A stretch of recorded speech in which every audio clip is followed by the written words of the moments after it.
Ed Dunsavage is a former Navy man. He and his son, Jeff, are keeping their eyes closely fixed on the ocean, but it's not because they're interested in fishing.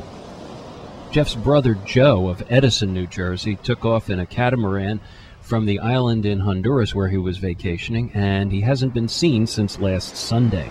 My brother's part owner of a business down in Roatan, and he took out a catamaran, a little 9.5-foot Craig Cat, no sail, that just used for tooling around in the shallows. He was going out to do a little bit of fishing. He had his fishing gear and went out with a liter of water and his fishing gear. And as far as we know, he got out to where he was supposed to be fishing, and we believe had engine trouble and began to drift. We've been searching for him ever since.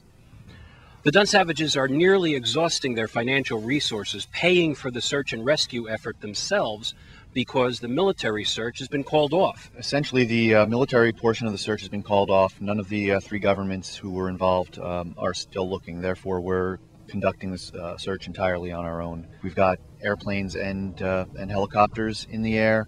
We've got boats on the water. We've got some volunteers out there helping. We're doing our best using the resources at our disposal. We're trying to coordinate it now, especially since all the other help has stopped. So we've got boards up for keeping track of who's responsible for what job that we're doing, so there's no duplication. We're trying to keep tracks of boots on the ground, people helping to look from the shores, monitoring where the helicopters are going that we're hiring, the helicopters and planes. Just to avoid the confusion, we've got 4 laptops, cell phones, and a house phone, just going 24 hours a day, trying to keep this thing going. Joe Dunsavage is an experienced sailor, and he's an avid fisherman, according to his father, Ed. He's an intelligent guy and he's strong, and as long as he puts everything he knows together, there's always a possibility of using the outboard as a rudder, even though it doesn't run, just by you might be able to control it a little bit. He's a good swimmer. He's confident in that. If he's with the boat all this time, I think he's got the fishing equipment, the tackle. So if he's utilizing everything, that's why I say we're going to stay on this until we find the boat or him. We have no reason to stop. But even as Jeff and his father vow to continue the search for Joe Dunsavage, there is one thing that could be an obstacle. It's the money.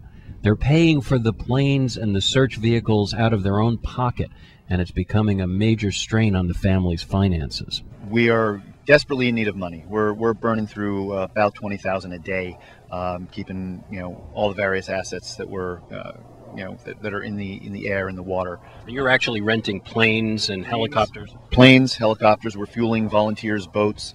We're doing this on our credit cards. I mean, we're running out of resources.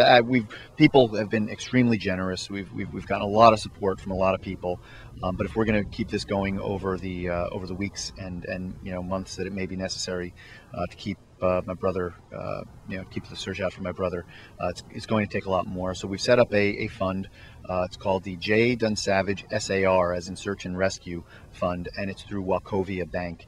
You just contact the bank and you can make a donation to help find my brother. The other thing, to the extent possible, let your congressmen and senators know you care about this. Let them know that even though the military piece has been called off, there's still got to be something that they can be doing to help with this search. Just because we can't be flying military aircraft out there, there are things that can be done.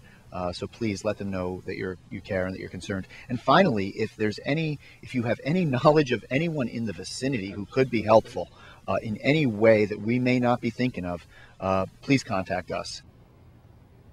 As the clock continues to tick, Ed Dunsavage and Jeff will continue to keep a vigil by the ocean, hoping and praying, but also reaching out to a worldwide community through the internet, through social media, and through other channels to try to find Joe Dunsavage and bring him home safely to his family here in New Jersey.